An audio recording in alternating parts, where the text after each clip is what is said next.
만 의원님 수고하셨습니다. 다음은 이상식 의원님 질의해 주십시오. 예, 용인갑 이상식 의원입니다. 저희 용인갑 지역이 최근에 굉장히 유명세를 타고 있습니다.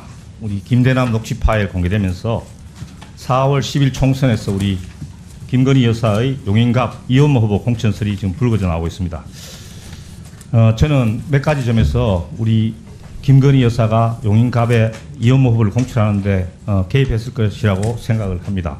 첫째, 이현모 후보의 배우자 신모 씨는 윤 대통령과 김건희 여사가 스페인 순방 갈 때 민간인의 신분으로 비행기에 전용기에 탑승해서 김건희 여사를 수행한 분입니다. 두 번째, 윤 대통령께서 이 둘의 사이를 직접 중매했다 이렇게 알려지고 있습니다. 셋째, 어디까지나 이현모는 윤석열 검찰 사단의 황태자다. 그랬기 때문에 인사비서관까지 했다 이렇게 생각을 합니다. 저도 김대남 후보 같이 뛰었기 때문에 좀 아는데요. 이분이 과장은 좀 할 수 있을지언정 거짓말을 할 사람은 아니다. 이분이 저한테 이야기하기를 내가 이현모를 도우는 척이라도 해서 공기업 가야 된다 이렇게 저한테 분명히 말을 했거든요. 자, 그러니까 이 윤 대통령이 얼마나 이 이현모를 당선시키고 싶겠습니까? 그래서 우리 슬라이드 한번 떼어보십시오. 우리 윤석열 대통령이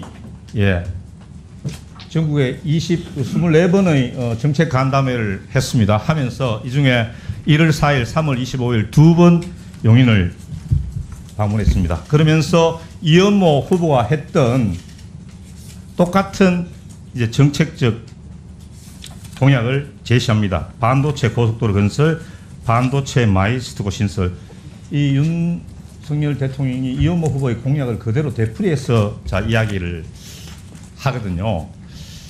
자, 그런데 저는 이 과정에서 윤석열 대통령의 선거 개입이 심각하다 이렇게 생각을 합니다. 우리 노무현 대통령께서는 말 한마디 잘못하셔가지고 탄핵 소추까지 당하셨습니다.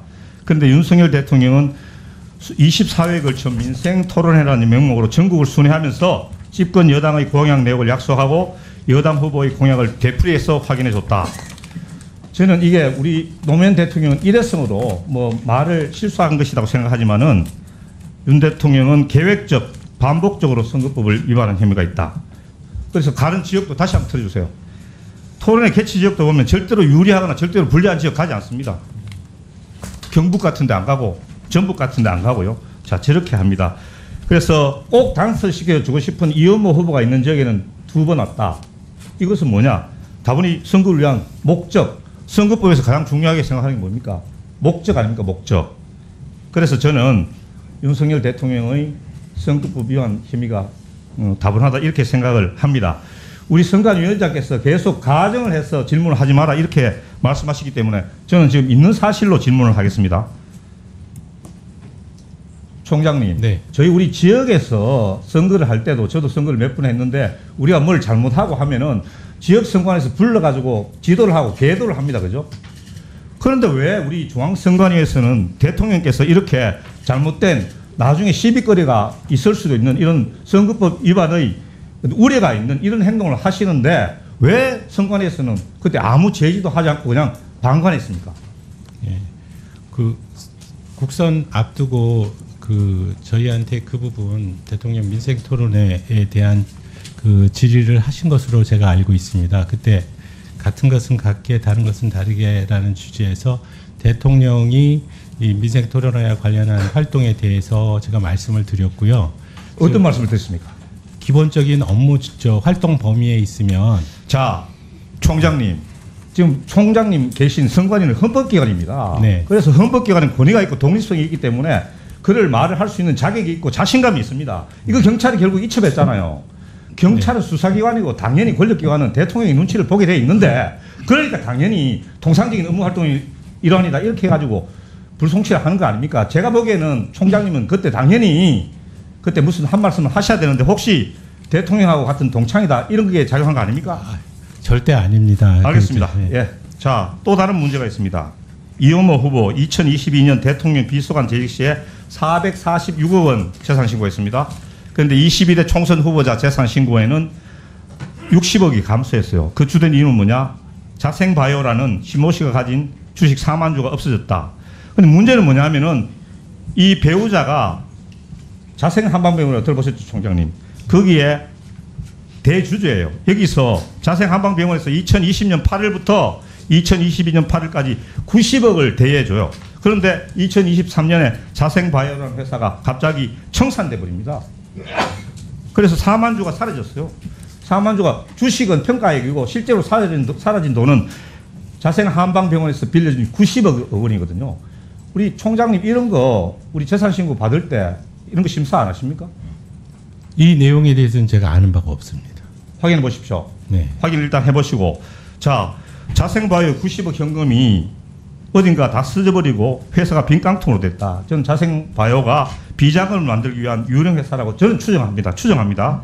그런데 이게 인터넷에서도 찾아볼 수 있는 조그만 회사인데 이런 회사에 90억이나 대여해주고 2년 새 90억이 사라져버렸어요. 그 용처가 저는 매우 궁금하다. 총장님.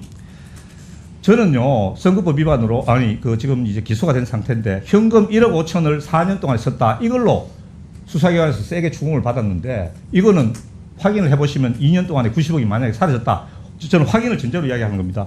이거는 어떻게 생각하십니까? 용처가 어디겠습니까?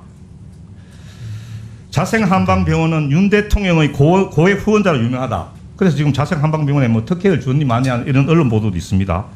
그리고 배우자 신모 씨는 김건희 여사와 친분이 각별하다. 윤 대통령이 이혼하고 신모 씨를 중매할 정도로 또 그런 사이다. 그리고 김대남은 굉장히 설득력 있게 이혼모를 용인갑에 전략 공천한다. 이렇게 이야기하고 있으면 이게 뭐 논리적으로 3단 논법을 따지지 않더라도 이 돈의 용처가 어딘지 저는 조심스럽지만 이혼모 후보의 용인갑 공천과 관련이 있을 수도 있다. 저는 이렇게 생각합니다. 이렇게 의심할 수 있지 않겠습니까? 일반 국민 같으면 이 정도 되는 정황이 있고 상관관계가 있다고 보여지면 총장님 이거 한번 이 선거 자금에 대해서 조사를 할 수 있잖아요. 할 수 있잖아요. 네. 조사하시겠습니까? 이미 조사가 끝난 것으로 저는 알고 있는데요.